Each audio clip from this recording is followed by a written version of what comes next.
this video, I want to concentrate on the aftermath. Basically, how the car looks after the paint job, after the job that I did as far as painting it, and the work that lies in front of me to get it to look its best. Basically, when I painted the car, it looked great. But as you know, the paint starts to level out and it starts to dry. The solvents start dissipating, and the paint basically kind of shrinks down a little bit and starts taking on its final shape. And so as that happens, I get to see more and more of what lies in front of me as far as getting it to a smooth and reflective finish. So I'm going to show you the finish, close-ups of the finish. I'm going to state the plan of attack to get it to look good, and of course we'll see how it goes. So let's get started with the video. So let's start with the engine bay. The whole reason for doing the masking the way I did, all the skirts, the masking of the engine bay around the wheel wells, etc., etc. Let me show you why. Okay, get some light. This is why. The work and detail I put into this engine bay. I did not want any overspray on my engine bay.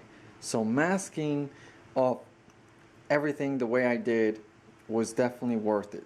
It took me 14 hours to mask the car with the combined masking in the garage and before the paint day, and then finishing up in the paint booth, all to make sure that I have an engine bay that has no overspray.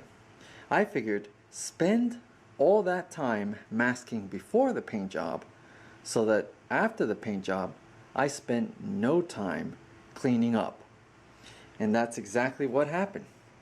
No time to clean up. I mean, yeah, there was a little dust from the sanding, dust residue, because obviously I didn't mask the car to the floor before I started the sanding process. I only masked the car to the floor when I started to paint. So the sanding dust that was all over was a very fine, minute layer, and it was very easy to just take a microfiber towel and some quick detailer and just give the engine a little wipe, and it's nice and clean again. Imagine red overspray on black or on my hoses. I just didn't want it. I didn't want a layer of red anything or sealer or anything on my engine bay. So that's the whole purpose of going through all that time to do that. Now, while I have the hood open, let's show you the results of the smooth transition tape. I'm actually very surprised at the way it worked. I mean, it worked very good. You can see, here's my shiny, the original jam painting I did, and this is the new painting I did with the smooth transition tape. Now, that's very easy to polish out. Very easy. So I'm very happy. I have no sealer lines or anything. It fades in, no hard edge. It actually worked out great. So that's that side, and here's this side.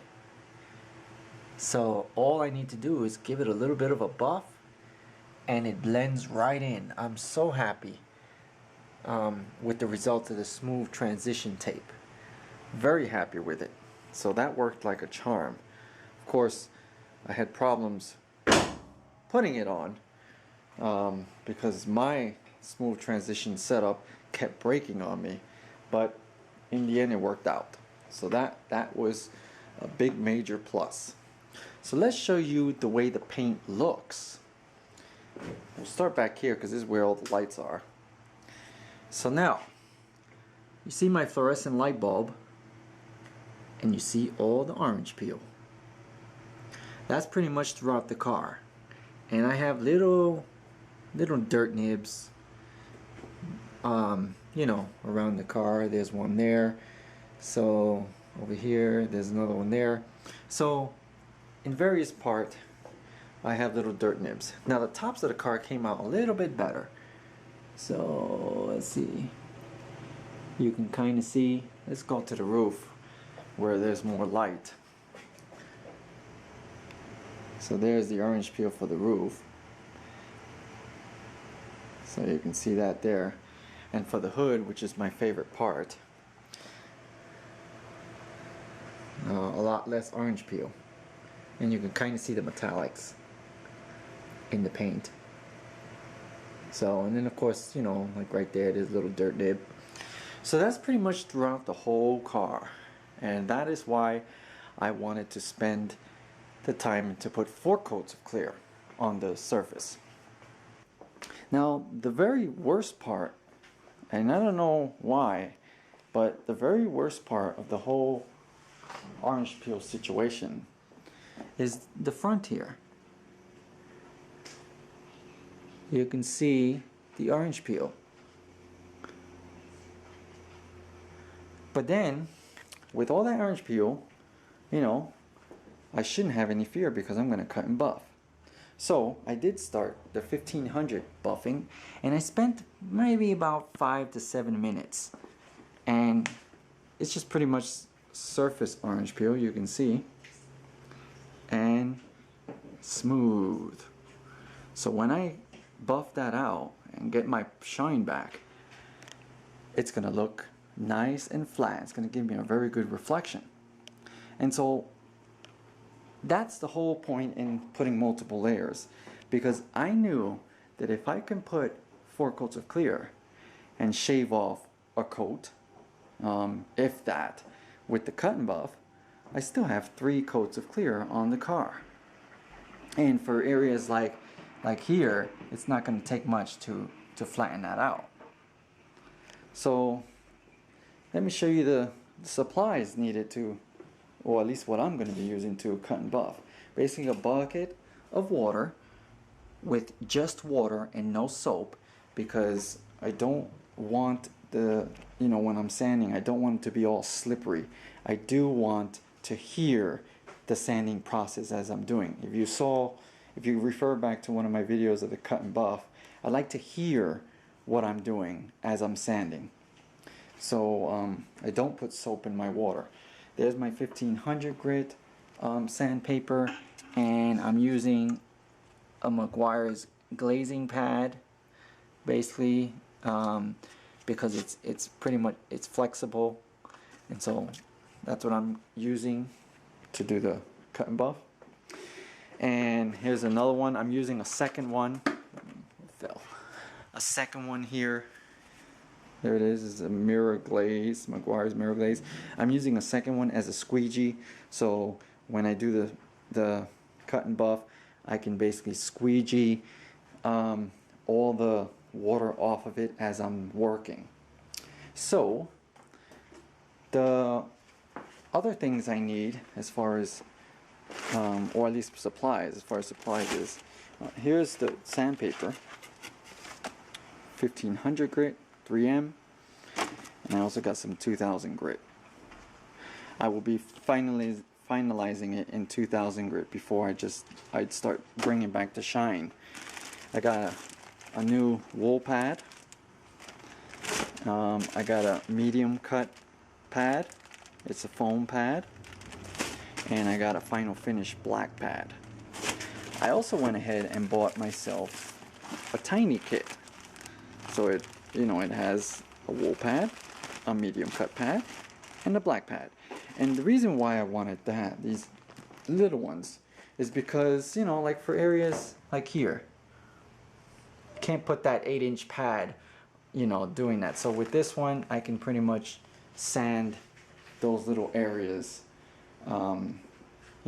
without fearing of messing up the paint. And that's why I got that. The buffer that I'm going to be using is this right here, ATD, and I've used this now for a couple years, and this actually works. It's variable speed, works very, very well.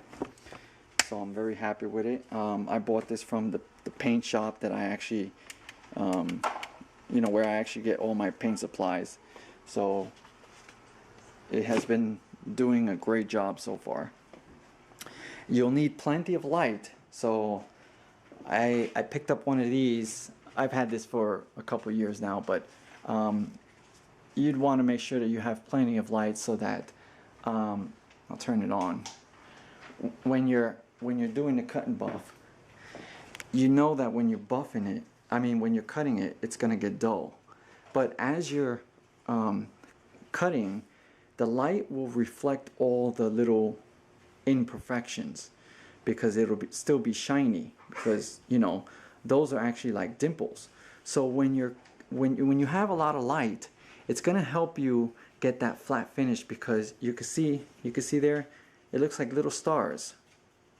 You want to get rid of those little stars if you want a perfectly flat finish, and ample light will allow you to see them as you're cutting, because it's going to get dull and all the orange peel, it's still going to be shiny.